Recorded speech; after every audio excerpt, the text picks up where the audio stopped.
Hi friends, Telangana రాష్ట్ర రైతులందరికీ ఆదర్శ శుభవార్త. రైతు భరోసా డబ్బులు, రుణమాఫీ డబ్బులు, పిఎం కిసాన్ సమానిధి 20 విడత డబ్బులు, పంట నష్టం డబ్బులు ఎప్పుడు పడుతున్నాయి, ఏ నెలలో పడుతున్నాయి తెలుసుకునే ముందు లైక్ చేయండి, షేర్ చేయండి, సబ్స్క్రైబ్ చేయండి. పక్కన bell icon all symbol button గంట సింబల్ నొక్కితే నేను వేసే లేటెస్ట్ అప్డేట్స్, వీడియోస్, నోటిఫికేషన్స్ మీకు వెంటనే అయితే వస్తాయి. లేట్ చేయకుండా వీడియోలోకి అయితే వెళ్ళిపోదాం. రైతు భరోసా డబ్బులు ఎకరానికి 7,500 చొప్పున సంవత్సరం 15,000 రూపాయలు అయితే ఇస్తామన్నారు. ఎకల మేనిఫెస్టోలో చెప్పిన విధంగా చేస్తామన్నారు. అయితే ఇప్పుడు ప్రస్తుతం అయితే ఎకరానికి 6,000 రూపాయలు అయితే వేస్తున్నారు. ఇప్పుడు 3 ఎకరాల నుంచి 5 ఎకరాలు అయితే వేయడం జరుగుతుంది. అలాగే రుణమాఫీ కూడా చేశారు. అలాగే పిఎం కిసాన్ సమానిధి 20 విడత డబ్బులు కూడా ప్రధానమంత్రి మోదీ గారు కూడా వేయడం జరుగుతుంది. ఇప్పుడు రైతు భరోసా డబ్బులు అయితే 2 లక్షల పైనే రైతులకు అయితే వేయడం జరిగిందండి. ఇప్పుడు 18 కోట్ల రూపాయలు అయితే విడుదల కూడా చేస్తున్నారు.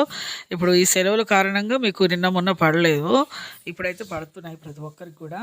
అలాగే ఇక పిఎం కిసాన్ సమానిధి డబ్బులు కూడా కేంద్ర ప్రభుత్వం నుంచి రాష్ట్ర రైతులందరికీ పెట్టుబడి సాయం అయితే 4 నెలలకు ఒకసారి సంవత్సరానికి 3 విడతలుగా 6,000 వేస్తున్నారు. పంట నష్టం డబ్బులు కూడా వేస్తున్నారండి. యాసంగి సీజన్ డబ్బులు